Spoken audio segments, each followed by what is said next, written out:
Selamat malam, jemaat yang kasih dalam Tuhan. Hidup bagi Tuhan. Baik, sungguh indah tekad yang mestinya kita miliki di sini ya, sesuai dengan tema kita tahun ini. Dan malam ini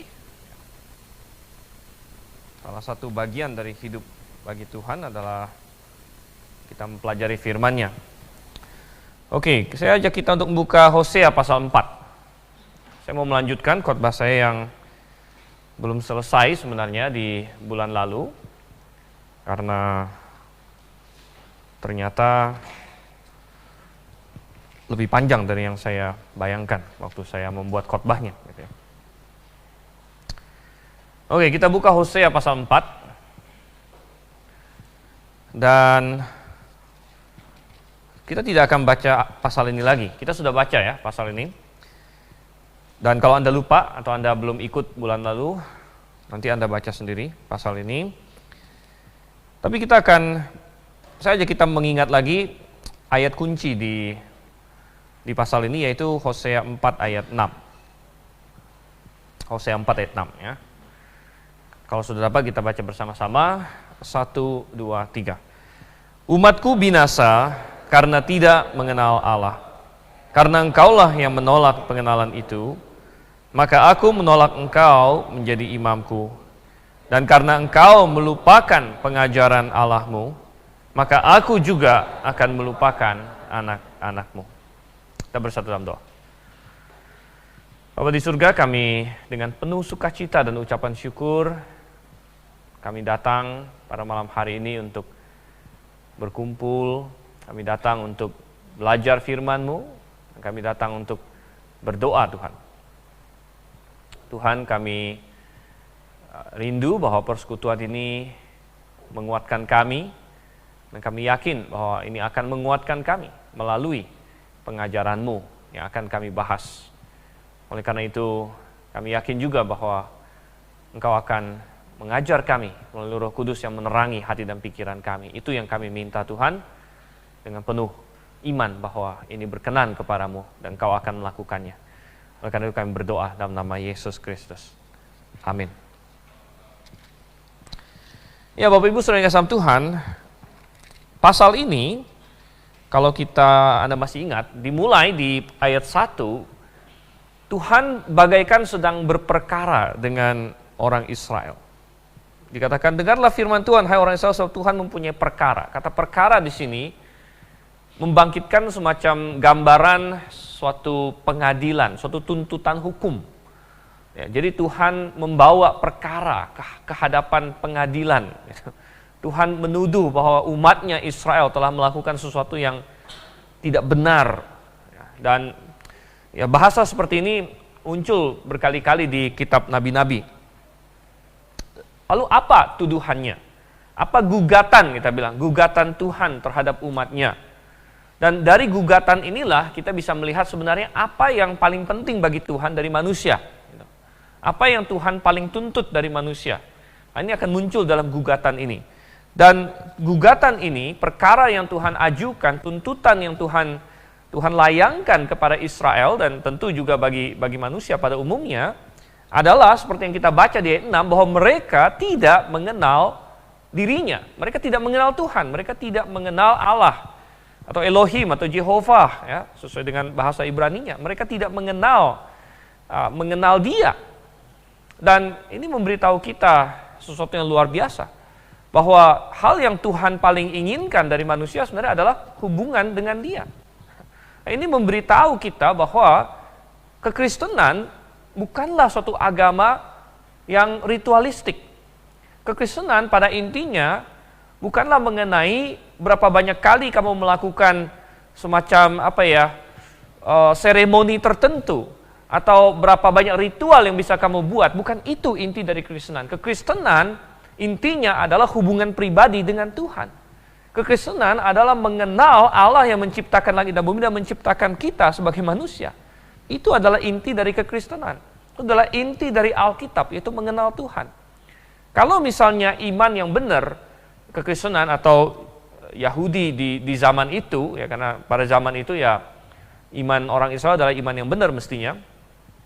Kalau iman yang benar itu adalah sesuatu yang ritualistik, maka mestinya yang Tuhan tuntut dari manusia adalah, kenapa kalian tidak membawa lebih banyak lagi persembahan kepadaku? Mengapa kalian kurang berpuasa? Mengapa kalian tidak mendirikan lebih banyak kuil-kuil bagi aku?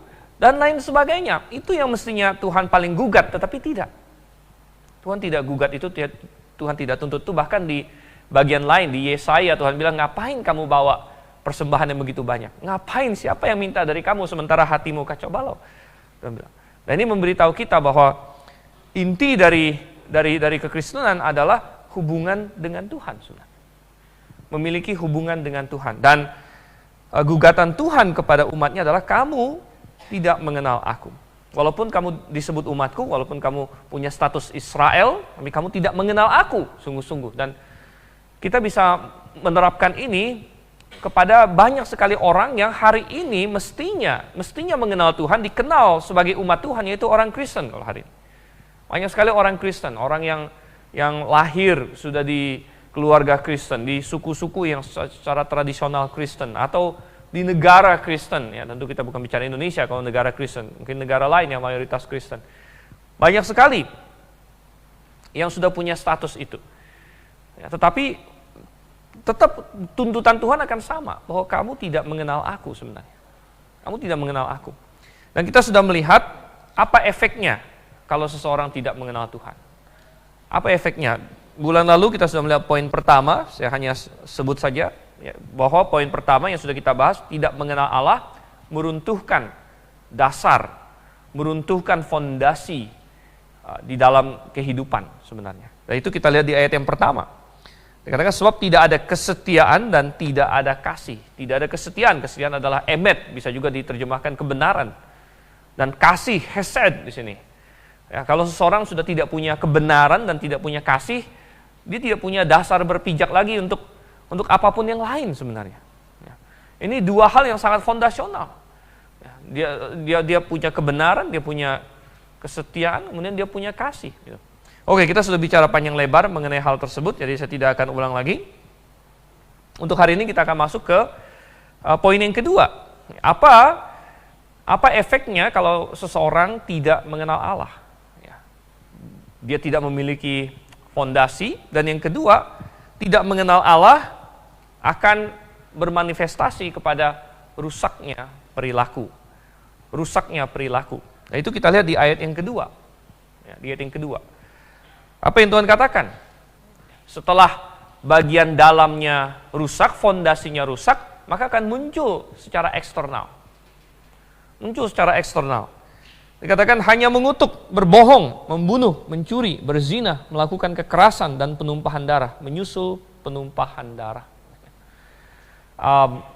Ketika seseorang meninggalkan kebenaran dan meninggalkan Tuhan yang benar, maka pasti dia akan kehilangan arah dan kehilangan jangkar moral, dan itu akan muncul dalam hal-hal yang dia lakukan.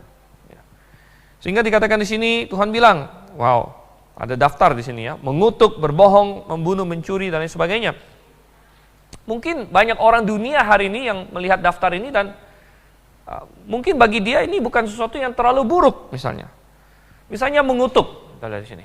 Mengutuk, banyak orang hari ini tidak peduli lagi mengenai masalah mengutuk. Gitu.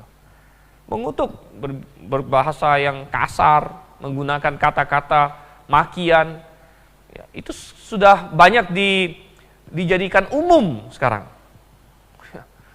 Dijadikan umum. Bagaimana cara menjadikan umum? Ya dengan cara menaruhnya di publik, dan orang lama-lama terbiasa dengan itu.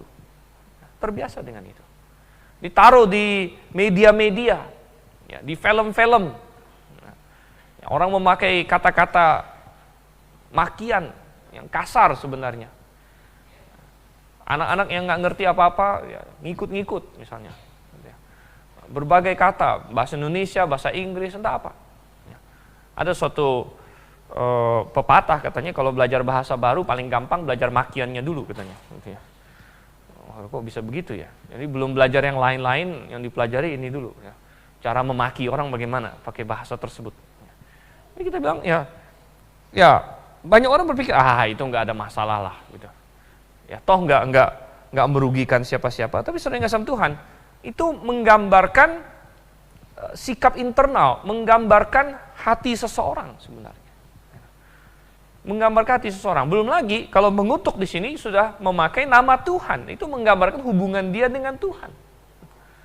Makanya salah satu perintah Tuhan adalah janganlah memakai nama Tuhan dengan sembarangan. Karena itu menggambarkan bagaimana kita bersikap terhadap Tuhan. Menggambarkan hubungan kita. Tetapi hari ini begitu banyak orang memakai nama Tuhan dengan sembarangan. Nama juru selamat kita, nama yang kalau di dalam Alkitab dikatakan lebih indah dari semua nama yang lain. Di dalam Ibrani dikatakan dia memiliki nama yang lebih indah dari malaikat-malaikat. Dia memiliki nama yang lebih tinggi dan atas nama itu segala lutut akan bertelut. Tapi saudara yang kasih Tuhan, hari ini manusia-manusia yang celaka, manusia-manusia yang berdosa, termasuk mungkin kita sebelum kita diselamatkan, bahwa kita tidak peduli dengan Tuhan. Dan kita siap untuk memakai namanya dengan sembarangan. Mengutuk itu. Saudara yang kasih Tuhan. Banyak lagi yang lain. Berzina, ada berzina di sini. Berzina di masyarakat modern, banyak yang berargumen, berzina asal suka sama suka nggak apa-apalah katanya. Asal suka sama suka nggak apa-apa katanya. Toh nggak ada yang dirugikan. Kok bisa nggak ada yang dirugikan? Kalau misalnya satu laki-laki, satu perempuan, mereka kumpul kebo, free sex dan sebagainya, asal nggak ada yang dirugikan kan katanya. Nah, ini adalah pendapat yang banyak beredar sekarang. Tetapi saudara yang kasih Tuhan, benarkah tidak ada yang dirugikan? Ada yang dirugikan. Nomor satu, yang bersangkutan sendiri dirugikan sebenarnya. Orang tersebut yang melakukan tindakan itu dirugikan. Mereka melanggar desain Tuhan yang indah. Dan mereka merugikan diri mereka sendiri. Itu sudah nomor satu. Belum lagi tindakan mereka bisa menjadi contoh bagi orang lain. Merugikan orang lain. Yang ikut mencontoh mereka dan lain sebagainya. Jadi saudara yang kasih Tuhan, ini menggambarkan bagaimana masyarakat menyikapi semua ini. Israel pada zaman itu, Israel mestinya adalah bangsa yang kudus, teokrasi bahkan. Tetapi mereka telah meninggalkan jalan Tuhan. Mereka tidak mengenal Tuhan. Tidak mengenal Tuhan berarti mereka tidak tahu apa yang Tuhan suka, apa yang Tuhan tidak suka. Tidak mengenal Tuhan berarti tidak paham sifatnya. Tidak paham sifatnya berarti apa? Berarti selalu penuh prasangka dengan Tuhan. Orang yang tidak kenal Tuhan menganggap perintah-perintah Tuhan itu begitu berat. Seperti, kenapa ya? Kenapa Tuhan membebani saya dengan ini? Kenapa Tuhan menaruh batasan-batasan pada saya sehingga saya tidak bisa senang-senang dan lain sebagainya? Ini yang iblis ingin tanamkan kepada Hawa di Taman Eden. Ketika dia mulai dengan serangan, iblis datang, ular itu dia berkata pada Hawa apa? Dia mulai dengan serangan dulu. Bukankah Tuhan berfirman, semua buah di taman ini jangan kamu makan? Ini suatu serangan yang sangat-sangat subtle sangat-sangat sangat halus sebenarnya. Orang tidak paham ini suatu serangan gitu. Karena dengan berkata demikian, iblis ingin menanamkan sedikit ide dalam diri Hawa bahwa kok ular ini bisa bertanya begitu? Emangnya Tuhan bisa ya bikin peraturan yang begitu ketat seperti itu? Bukankah jadi si ular ini datang seolah-olah aku kenal kok Tuhan. Tuhan itu pasti ketat banget deh. Pasti kamu nggak boleh makan semua ini. Pasti ini. Pasti kan begitu kan? Sehingga Hawa harus berkata, enggak, kami boleh makan ini buah semua di sini. Cuman ini tengah aja nggak boleh. Raba pun nggak boleh. Nah, raba pun nggak boleh itu. Ini sudah menyimpang. Sudah menyimpang. Tetapi kita melihat iblis langsung tahu bahwa Hawa tidak begitu memahami firman Tuhan. Dan pengenalan dia akan Tuhan belum mendalam. Sehingga iblis langsung berkata, kalau kamu makan buah ini, kamu tidak akan mati. Melainkan Allah tahu bahwa kalau kamu makan, kamu akan menjadi seperti Dia. Dan yang iblis selipkan di situ adalah bahwa Allah tidak mau kamu mendapatkan sesuatu yang baik. Allah sengaja menahan sesuatu yang baik dari kamu. Dan kalau misalnya Adam dan Hawa benar-benar mengenal Tuhan pada waktu itu, maka mereka bisa berkata, Tuhan yang saya kenal tidak seperti itu. Tuhan yang saya kenal tidak mungkin ada yang baik yang Dia tahan dari saya. Tuhan yang aku kenal adalah Tuhan yang maha mulia, maha baik, maha kasih. Adam mestinya tahu. Ketika Adam butuh pendamping, Tuhan kasih. Bahkan seluruh dunia itu sudah diciptakan khusus untuk Adam. Bagaimana mungkin ada hal yang tidak baik, hal yang baik yang Tuhan tahan dari Adam. Tapi mereka tidak mengenal Allah. Mereka tidak mengenal Allah. Mereka tidak percaya kepadanya. Saudara yang kasih Tuhan, hari ini ada pasti begitu banyak godaan dunia ini. Godaan daging. Pernah nggak Anda merasa, kenapa? Kenapa Tuhan melarang saya begini? Kenapa firman-Nya bilang tidak boleh begini? Dan lain sebagainya. Dan ada godaan untuk berkata, apakah perintah Tuhan ini terlalu berlebihan? Dan lain sebagainya.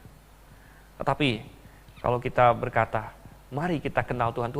Makanya Tuhan ingin kita juga bukan melihat perintah Tuhan itu seperti seorang Farisi. Bukan seperti seorang yang inilah daftar perintah saya, tapi kita melihat perintah Tuhan berdasarkan kita mengenal Dia. Mengenal Dia. Wow, saya ingin melihat di sini. Kenapa Tuhan perintahkan begini? Oh, ternyata indah sekali. Ternyata ada suatu hal yang luar biasa. Ternyata lewat perintah ini Tuhan sangat mengasihi saya. Dalam 1 Petrus Tuhan bilang, jauhilah hawa nafsu yang berperang melawan jiwa. Berperang melawan jiwa, saudara.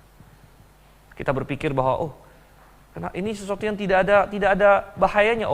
Tuhan tahu, Tuhan yang menciptakan manusia tahu. Itu membahayakan jiwamu. Itu menggerogoti jiwamu. Itu merusak jiwamu. Dan kalau kita mengenal Tuhan, kita bisa bilang, Tuhan, Engkau maha baik, Engkau tahu semuanya. Satu persatu dari perilaku ini sebenarnya bisa kita bahas dengan sama Tuhan. Tapi kita masuk kepada poin yang selanjutnya. Bukan saja bahwa gagal mengenal Tuhan merusak fondasi atau dasar berpijak, kemudian dia merusak perilaku, itu yang kedua. Tetapi yang ketiga, tidak mengenal Allah, gagal mengenal Allah, merusak masa depan. Merusak masa depan. Coba kita lihat mulai dari ayat 6 dan seterusnya di situ ya. Tuhan memberitahu, kamu tidak mengenal aku, dan ini ada konsekuensinya. Ini ada konsekuensinya. Ada konsekuensi pribadi. Konsekuensi pribadi, ayat 6 langsung jelas. Engkaulah yang menolak pengenalan itu, maka aku menolak engkau menjadi imamku. Ini terutama Tuhan tujukan kepada orang-orang yang mestinya mengajar di Israel waktu itu, para imam. Para imam mestinya mengajar, mestinya kenal Tuhan dan mereka yang memperkenalkan Tuhan. Tapi para imam justru yang paling duluan ngaco. Itu bilang, aku menolak. Itu ada konsekuensi pribadi. Ada konsekuensi bagi anak cucu. Dan karena engkau melupakan pengajaran Allahmu, maka aku juga akan melupakan anak-anakmu. Engkau melupakan anak-anakmu. Ada ketika kita tidak mengenal Tuhan, ketika kita sengaja menjauh dari Tuhan, ada konsekuensi untuk kita pribadi, ada konsekuensi untuk keturunan kita. Karena mestinya orang tua adalah yang paling pertama memperkenalkan Tuhan kepada anak-anaknya. Tapi kalau orang tuanya tidak mengenal Tuhan, bagaimana dia mau memperkenalkan Tuhan kepada anak-anaknya? Tidak akan sulit. Sehingga ada konsekuensi kepada generasi-generasi selanjutnya. Dan ada konsekuensi secara nasional. Ada konsekuensi secara nasional kalau kita baca dari ayat 7 dan seterusnya. Tuhan menjanjikan bahwa mereka akan mengalami pembuangan, mereka akan dikalahkan, Israel akan dikalahkan. Israel akan ditawan oleh musuh.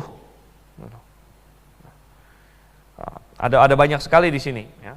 Dan ingat bahwa Hosea ini ditulis pada saat Israel sedang kuat-kuatnya. Yaitu pada masa pemerintahan Yerobeam kedua. Anda masih ingat waktu kita bicara pendahuluan. Dan itu adalah masa kemakmuran sementara yang Tuhan izinkan atas kasih karunia Tuhan. Jadi Israel itu sejak mereka pisah dari Yehuda, jadi Yerobeam pertama, itu sudah turun terus. Makin kacau, dan Tuhan izinkan mereka dikalahkan oleh musuh. Sampai zamannya Ahab segala macam, wah Tuhan izinkan anaknya Ahab dikalahkan oleh Aram, terus dikalahkan. Tapi di tengah-tengah di situ Tuhan izinkan katanya, Tuhan izinkan Yerobeam II, salah satu keturunan Yehu di situ untuk sempat makmur untuk periode sekian puluh tahun. Ya. Dan Israel sempat lumayan kuat lagi sedikit. Gitu. Dan tetapi bukannya orang Israel bersyukur, oh Tuhan kasih kita kelegaan, tapi itu malah mereka menjadi semacam pembenaran, oh ternyata kita nggak apa-apa dalam dosa-dosa kita. Ternyata ya baik-baik sajalah kita ini. Sehingga Tuhan melalui Hosea, melalui nabi-nabi lain berkata, penghakiman akan datang. Penghakiman akan datang. Dan kita hari ini hidup di zaman yang penuh dengan kemakmuran. Terus terang, manusia modern itu sangat makmur, saudara. Sangat makmur. Dari segi makanan, dibandingkan orang zaman dulu. Daging banyak, sayuran banyak, dari segi kemudahan hidup dan sebagainya. Manusia modern sangat-sangat makmur, saudara. Sehingga banyak yang merasa tidak apa-apa di dalam dosa mereka. Dan Tuhan harus sebenarnya menggunakan firman-Nya untuk menggoncang kita semua. Ya, saya rasa pandemi ini salah satu goncangan Tuhan. Salah satu cara Tuhan mengingatkan semua orang, kamu hidup makmur di dunia ini, oke, tapi ingat dunia ini sementara loh. Dan kapan saja kamu bisa out. Banyak orang bilang, ya mau cara begini, cara begitu. Kalau sudah waktunya. Makanya Tuhan bilang, ingatlah akan Tuhan, kenallah Tuhan katanya di sini. Dan kita melihat di sini, ayat 10 sangat menarik di sini ya. Ayat 10, mereka akan makan tetapi tidak menjadi kenyang. Mereka akan bersundal tapi tidak menjadi banyak. Sebab mereka telah meninggalkan Tuhan untuk berpegang kepada sundal. Saudara, Tuhan memberitahu salah satu konsekuensi dari meninggalkan Tuhan adalah tidak akan bisa menemukan kepuasan sejati dalam hal-hal lain. Kamu bisa mencari yang lain. Oke, kamu tinggalkan Tuhan. Kamu tidak mau mengenal Tuhan, tidak mau mendapatkan kepuasan yang sesungguhnya di dalam Tuhan, maka kamu tidak akan bisa puas dengan yang lain. Manusia itu sudah Tuhan ciptakan dengan kehausan untuk Tuhan. Ada seorang pujangga yang berkata, manusia diciptakan Tuhan dengan lobang dalam hatinya, lobang itu bentuknya bentuk Allah. Bentuk Allah itu gimana, nggak tahu lah. Pokoknya bentuk Allah, sehingga hanya Allah yang bisa mengisi hati manusia sesungguhnya. Tetapi manusia telah mencoba untuk mengganti itu dengan hal lain. Itu adalah penyembahan berhala pada intinya. Manusia mencoba mengganti itu dengan kekayaan. Tapi Tuhan bilang, enggak, kamu enggak akan puas dengan itu. Kamu akan makan, tidak akan puas. Mencoba menggantinya dengan hiburan, hawa nafsu, lain sebagainya. Tuhan bilang, kamu tidak akan mendapatkan kepuasan dengan itu. Pasti akan kosong lagi.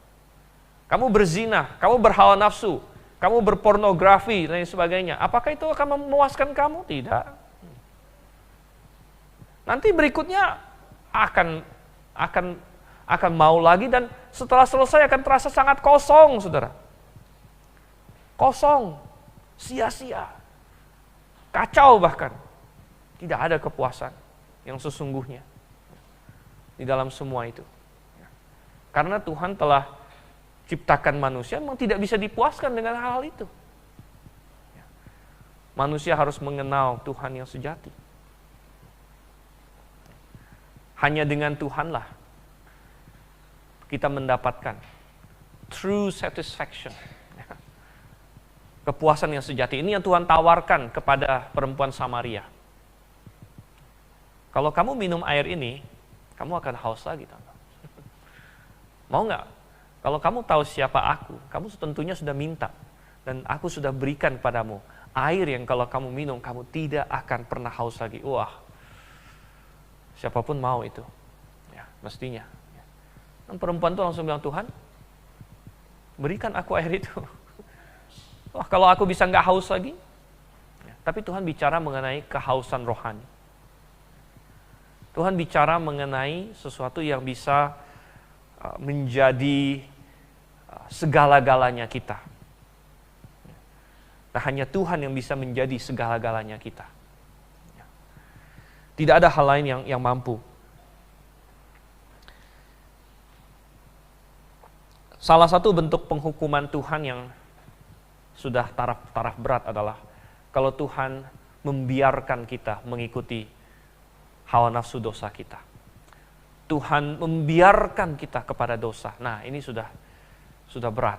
Di dalam Roma, Tuhan bilang, Tuhan membiarkan mereka. Tuhan, menyerahkan mereka, istilah Elai, menyerahkan mereka kepada hawa nafsu mereka. Coba kita lihat di sini. Ini yang Tuhan bilang di ayat 17 di sini. Ayat 17 Tuhan bilang apa? Efraim bersekutu dengan berhala-berhala. Tuhan bilang apa? Biarkanlah dia, katanya. Biarkanlah dia, udah biarkan aja. Ya. Tuhan sudah menyerahkan Efraim kepada dosa mereka karena penghakiman sudah Tuhan tentukan. Yang menarik adalah di ayat 15, Tuhan benar-benar menegur mereka di sini. Jika engkau ini berzina, hai Israel, janganlah Yehuda turut bersalah, janganlah pergi ke Gilgal, janganlah naik ke Bet Awen. Bet Awen ini apa? Awen itu artinya dosa atau pelanggaran. Bet Awen, rumah pelanggaran. Tidak ada kota di Israel namanya Bet Awen. Yang dimaksud Bet Awen di sini adalah Betel. Betel itu adalah pusat penyembahan berhala di Israel waktu itu. Jadi ini Tuhan bilang ini bukan Betel. Betel itu artinya apa? Rumah Allah. Tapi Tuhan tidak panggil itu Betel lagi. Tuhan panggil itu Bet Awen. Ini adalah rumah pelanggaran, rumah dosa. Dan kalian sudah begitu banyak berusaha, ya aku serahkan kepada hawa nafsu dosa kalian. Nah, ini adalah penghakiman. Oleh karena itu, saudara yang kasih dalam Tuhan, kita berpikir, apakah saya mengejar Tuhan? Apakah seperti pemazmur berkata, jiwaku seperti rusa merindukan air. Demikian jiwaku merindukan Tuhan. Tuhan adalah kekasih jiwaku yang sesungguh-sungguhnya. Aku ingin mengenal Dia, mengejar Dia. Dan mudah-mudahan mendapatkan Dia. Dan Tuhan berjanji bahwa Dia ada untuk ditemui. Dia ada bagi barang siapa yang mencari Dia, yang ingin lebih dekat kepada Dia. Hanya kita mau atau tidak. Mari kita berdoa.